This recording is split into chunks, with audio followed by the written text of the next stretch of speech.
أعوذ بالله من الشيطان الرجيم بسم الله الرحمن الرحيم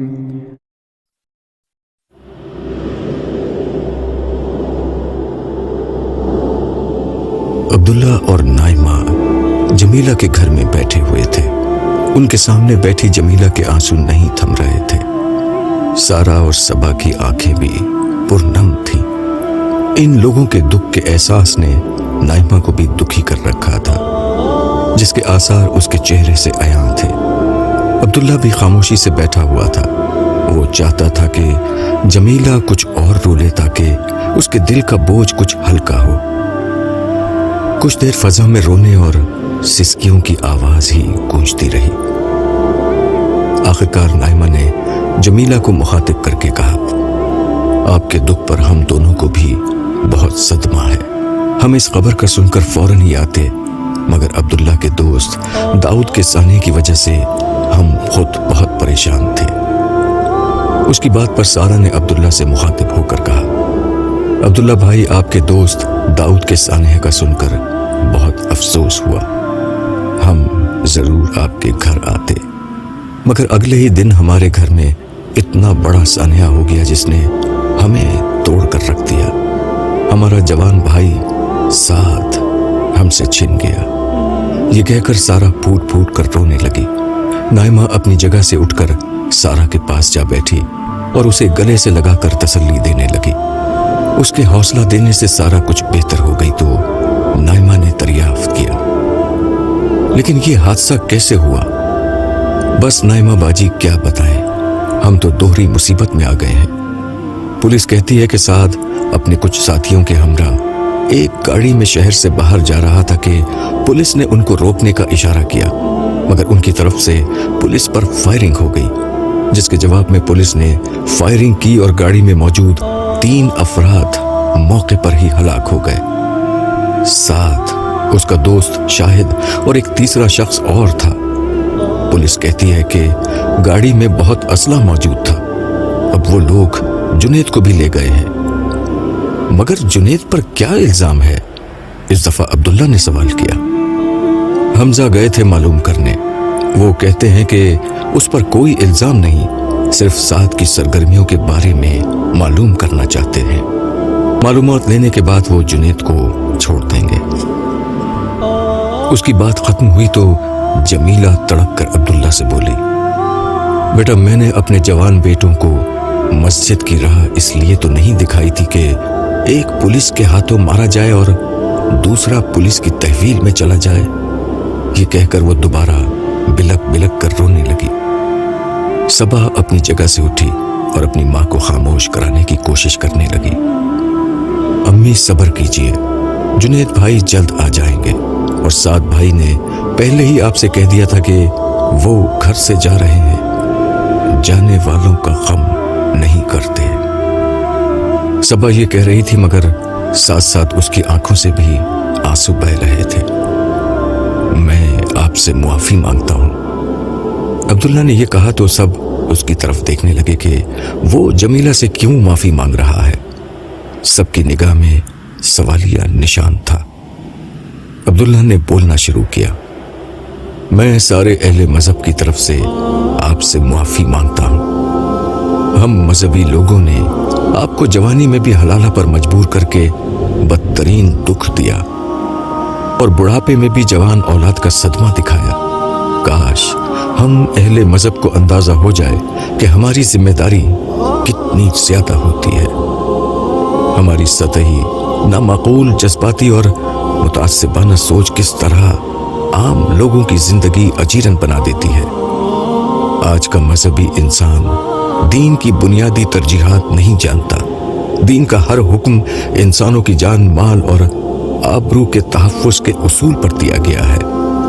یہ بات سرکار دو عالم صلی اللہ علیہ وسلم سب سے بڑھ کر جانتے تھے، مگر ہم نہیں جانتے۔ میرے آقا نے انسانوں کی جان، مال اور آبرو کو سب سے بڑھ کر مقدم رکھا، اور ہم جان، مال اور آبرو کی بربادی کو دین بنا چکے ہیں۔ مگر عبداللہ بھائی ایسا کیوں ہوتا ہے؟ سارا نے دوپٹے سے آنسو پوچھتے ہوئے کہا، ایسا اس لیے ہوتا ہے کہ ہم میں سے کوئی بھی ختم نبوت کے عقیدے کو ماننے کے لیے تیار نہیں۔ ہم زبانی طور پر سرکار دو عالم کو آخری نبی مانتے ہیں، مگر عملاً ہمارا ہر عالم اپنی جگہ ایک نبی بنا ہوا ہے۔ جو اس نے سمجھ لیا وہ آخری حق ہے جس سے اختلاف نہیں ہو سکتا۔ چنانچہ جب بھی کوئی سمجھانے والا سمجھانے کی کوشش کرتا ہے، لوگ خود کو آخری حق سمجھ کر بات ماننے سے انکار کر دیتے ہیں۔ یوں اصلاح کا راستہ بند ہو جاتا ہے۔ یہی فساد کی جڑ ہے، یہ فرقہ واریت کی جڑ ہے، یہی رویہ نفرت پھیلانے اور دین کی بدنامی کا سبب ہے۔ ہم نے اپنی اصلاح نہیں کی تو ہر گھر میں مائیں ایسے ہی رو رہی ہوں گی۔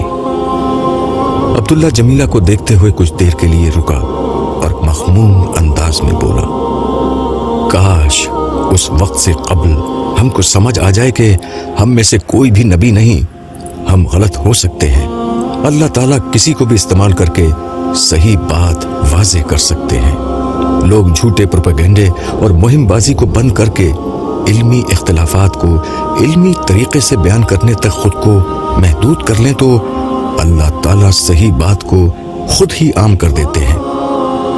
مگر یہاں تو ہر سمجھانے والے کو بدنام کرنا عین دینی عمل بن گیا ہے۔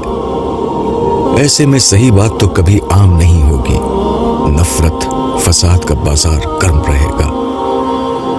کاش مکمل تباہی سے قبل ہم لوگوں کو اس بات کی سمجھ آ جائے۔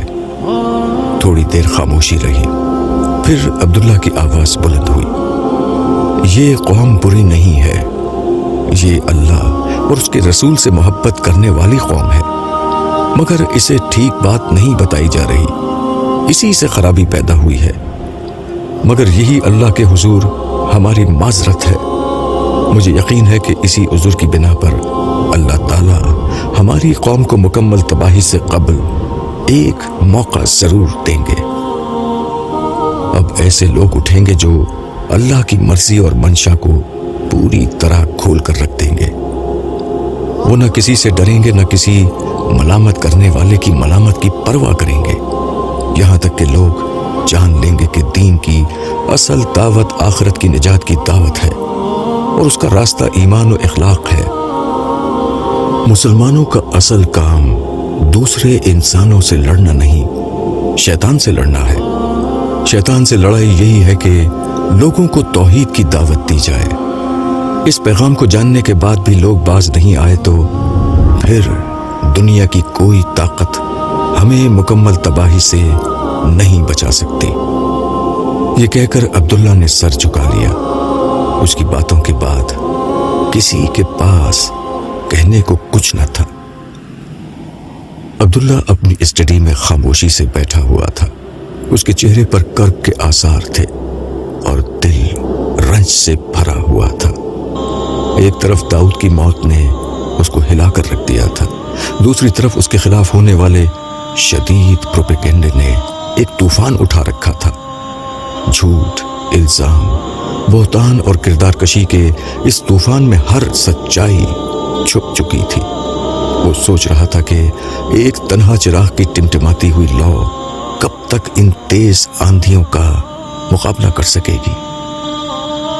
اسی عالم میں اس نے بے خیالی میں سامنے رکھا ہوا قرآن مجید اٹھایا اور بغیر کسی خاص مقصد کے ایک جگہ سے کھول لیا۔ اس کے سامنے جو صفحہ کھلا، اس پر جیسے ہی اس کی نگاہ پڑی تو سورہ آل عمران کی یہ آیت اس کے سامنے تھی، اگر تم صبر کرو گے اور تقوی اختیار کرو گے تو ان کی چالیں تمہارا کچھ نہیں بگاڑ سکیں گی۔ اس لمحے عبداللہ کو لگا کہ اللہ تعالیٰ نے اس سے مخاطب ہو کر خود یہ بات کہی ہو۔ اس کی آنکھوں سے آنسو بہہ نکلے۔ اس نے بے اختیار قرآن مجید کو اپنے سینے سے لگایا۔ اسے لگا کہ اس کے جلتے ہوئے سینے میں ٹھنڈک پڑ گئی ہے۔ وہ اسی حال میں تھا کہ اس کے فون کی گھنٹی بجی۔ نمبر اجنبی تھا، بلکہ ملک سے باہر کا تھا۔ عبداللہ نے فون پر السلام علیکم کہہ کر کال وصول کی۔ جواب میں انگریزی زبان میں مگر کچھ مختلف لہجے میں ایک نسوانی آواز آئی، کیا میں عبداللہ صاحب سے بات کر سکتی ہوں؟ جی میں عبداللہ ہی بات کر رہا ہوں۔ سینیور، میں مارگریٹ بات کر رہی ہوں۔ ایک لمحے کے لیے عبداللہ خاموش ہو گیا۔ وہ اپنی یادداشت کنگال رہا تھا کہ مارگریٹ کون ہے؟ پھر مارگریٹ کے نام سے زیادہ سینیور کے الفاظ نے عبداللہ کی مدد کی۔ اس کے ذہن میں الحمرا آ گیا، اسپین کا سفر، داؤد سے ملاقات، اور اس کے ساتھ الحمرا میں ملنے والی لڑکی مارگریٹ، جسے عبداللہ نے اسلام سے متعلق کتاب پڑھوائی تھی۔ کیسی ہیں مارگریٹ آپ؟ سینیور، کیا آپ مجھے پہچان گئے؟ جی سینیوریٹا، میں آپ کو پہچان گیا ہوں۔ سینیور، میں آپ کو کچھ بتانا چاہتی ہوں۔ جی بالکل ضرور بتائیے، میں سن رہا ہوں۔ میں مسلمان ہو گئی ہوں۔ میں اللہ کی توفیق اور آپ کی مہربانی سے مسلمان ہو گئی ہوں۔ عبداللہ ایک لمحے کے لیے گنگ ہو گیا۔ اس کے لیے یہ خبر بالکل غیر متوقع تھی۔ سینیور، آپ سن رہے ہیں؟ جی میں سن رہا ہوں۔ آپ کو بہت بہت مبارک ہو۔ ہدایت کے راستے اور جنت کی منزل کی طرف بڑھنے والے قدموں پر سلام ہو۔ میرے آقا محمد الرسول اللہ صلی اللہ علیہ وسلم کی طرف سے اس راہ میں آپ کو خوش آمدید کہتا ہوں۔ شکریہ سینیور، میں آپ کو کچھ سنانا چاہتی ہوں۔ جی ضرور، میں سن رہا ہوں۔ اشہد ان لا الہ الا اللہ و اشہد ان محمد الرسول اللہ۔ مارگریٹ کے اٹکے ہوئے یہ الفاظ عبداللہ کی سماعت سے ٹکرائے تو اسے یوں لگا کہ داؤد مرتے وقت جو کلمہ مکمل نہیں کر سکا، مارگریٹ نے اسے پورا کر دیا۔ اس کی زبان سے اللہ اکبر کا کلمہ نکلا اور اس کی آنکھوں سے بے اختیار شکر گزاری کے آنسو جاری ہو گئے۔ جنید اپنی دونوں بہنوں سارا اور صبا سمیت عبداللہ سے ملنے آیا ہوا تھا۔ اس کا چہرہ اترا ہوا تھا۔ جوان بھائی کی موت نے اسے توڑ کر رکھ دیا تھا۔ اس نے عبداللہ کو بتایا کہ پولیس کے مطابق 7 اور مرنے والے دیگر لوگ دہشت گردی کی وارداتوں میں ملوث تھے۔ وہ جنید سے بہت کچھ پوچھتے رہے، مگر وہ اپنے بھائی کی سرگرمیوں کے بارے میں زیادہ جانتا تھا، نہ ان کو کچھ بتا سکا۔ اس کی بات ختم ہوئی تو صبا نے سہمے ہوئے لہجے میں کہا، عبداللہ بھائی، اب مجھے بہت ڈر لگنے لگا ہے۔ صبا بیٹا، تم ڈرو نہیں، اللہ سے مدد مانگو۔ جو اللہ سے مانگتے ہیں انہیں کوئی نقصان نہیں پہنچ سکتا۔ اس کی بات پر سارا بولی، عبداللہ بھائی ہم کیا کریں؟ ہم پر ایک کے بعد ایک مصیبتیں آئے جا رہی ہیں۔ مصیبتوں سے نجات پانا چاہتی ہو تو اللہ کی فوج میں شامل ہو جاؤ۔ اس وقت اسلام کے نام پر 1.5 ارب سے زیادہ لوگ کھڑے ہیں، مگر اپنی خواہشات اور تعصبات سے بلند لوگ ڈھونڈنے سے نہیں ملتے۔ اگر تم ان سے بلند ہو جاؤ گی تو خدا کی فوج میں شامل کر لی جاؤ گی۔ ہر بادشاہ اپنی فوج کا خود خیال رکھتا ہے۔ اللہ کی فوج میں شامل ہوگی تو وہ غم اور دکھ کے ہر موقع پر تم کو بچائے گا اور تمہاری مدد کرے گا۔ مگر ہمیں کرنا کیا ہوگا؟ صبا نے گہرے جذبات کے ساتھ سوال کیا۔ انسان اور شیطان کے درمیان تاریخ کی آخری جنگ اب شروع ہونے والی ہے۔ اس جنگ میں شیطان کے ساتھ بے گنتی لوگ ہیں، مگر میرے آقا محمد الرسول اللہ صلی اللہ علیہ وسلم تنہا کھڑے ہیں، آپ کے ساتھ کوئی نہیں۔ آج آپ فرقہ پرست مسلمانوں کی بھیڑ میں تنہا ہیں۔ یہ کہتے ہوئے عبداللہ کی آنکھیں نمناک ہو گئیں۔ وہ بولتا رہا، تم اپنی خواہشات اور تعصبات سے بلند ہو کر ان کے ساتھ جا کر کھڑی ہو جاؤ اور شیطان کے خلاف جنگ کرو۔ یہی اللہ کی فوج کا اصل کام ہے۔ مگر شیطان نظر نہیں آتا، ہم اس کے خلاف کیسے جنگ کریں؟ اس دفعہ سارا نے سوال کیا۔ شیطان نظر نہیں آتا، مگر اس کے اثرات نظر آتے ہیں۔ وہ اللہ کے بندوں کو اللہ کی بندگی سے دور کرتا ہے۔ ہمیں اللہ کے بندوں کو دوبارہ اللہ کے قدموں میں لا کر ڈالنا ہے۔ اس کے لیے ان کو ایمان اور اخلاق کی دعوت دینا ہوگی، قرآن مجید کی تعلیمات کو دوسروں تک پہنچانا ہوگا، رسول اللہ صلی اللہ علیہ وسلم کی سیرت اور اخلاق عالیہ کا عملی نمونہ بننا ہوگا۔ تم جہاں کہیں بھی کھڑی ہو وہیں پر سراپا ہدایت، سراپا روشنی بن جاؤ، تب ہی شیطان کے اثرات کا خاتمہ ہوگا۔ اب بتاؤ کون ہے جو شیطان کے خلاف اس جنگ کو لڑنے کا ارادہ کرتا ہے؟ عبداللہ کی بات پوری بھی نہیں ہوئی تھی کہ سبا پورے جوش کے ساتھ بولی، میں اٹھوں گی، میں لڑوں گی شیطان کے خلاف، میں ہوں اپنے نبی کے ساتھ۔ سارا نے بھی پرعزم لہجے میں کہا، میں بھی شیطان کے خلاف اس جنگ میں اپنے آقا کے ساتھ ہوں۔ جنید جو ابھی تک خاموشی سے بیٹھا تھا اپنی جگہ سے اٹھا اور عبداللہ کے قریب آ کر اس کا ہاتھ اپنے ہاتھ میں لے کر پرعزم لہجے میں گویا ہوا، میری ماں اور بھائی کے ساتھ جو کچھ ہوا اب میں کسی اور کی ماں اور بھائی کے ساتھ یہ نہیں ہونے دوں گا۔ میں شیطان کو بتا دوں گا کہ یہ میدان جنگ اسے خالی نہیں ملے گا، میں اپنی موت تک شیطان سے جنگ کروں گا، میں ہوں اپنے نبی کے ساتھ۔ اس کی بات سن کر عبداللہ اپنی جگہ سے کھڑا ہو گیا اور اسے گلے لگاتے ہوئے بولا، اللہ اکبر، انسان نے شیطان کے خلاف اعلان جنگ کر دیا ہے۔ انشاءاللہ اب یہ جنگ شیطان کی مکمل شکست کے ساتھ ہی ختم ہوگی۔